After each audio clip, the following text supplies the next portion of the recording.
অভিযোগময় বিপিএলে এবার ছড়িয়েছে গুজব। পেমেন্ট ইস্যু এবং ভুয়া বিমানের টিকিটের কারণে টুর্নামেন্ট শেষ হওয়ার 4 দিন পরেও ঢাকা ছাড়তে পারেননি পাকিস্তানি ক্রিকেটার। এমনই সব গুজব ছড়িয়েছে পাকিস্তানি গণমাধ্যমগুলোতে।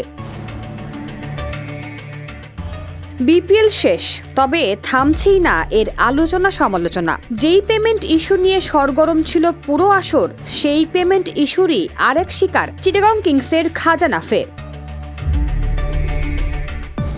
সম্প্রতি পাকিস্তানের এক গণমাধ্যম কর্মী নাফেকে নিয়ে পোস্ট করেছেন। পোস্টে তিনি লিখেন, চিটাগং কিংসের ওপেনার খাজা নাফেকে দেওয়া হয়নি তার প্রাপ্য পারিশ্রমিক, সেই সাথে ভুয়া বিমানের টিকিটের কারণে ঢাকা ছাড়তে পারেননি নাফে।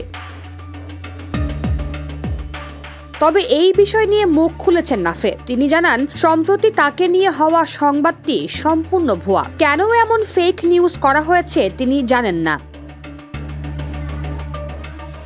নাফে আরও জানান, তার প্রাপ্য পারিশ্রমিক তিনি পেয়েছেন এবং তিনি এখনও টিম হোটেলেই অবস্থান করছেন। 11 ফেব্রুয়ারি নিজ দেশের উদ্দেশ্যে রওনা হবেন এই পাকিস্তানি ক্রিকেটার।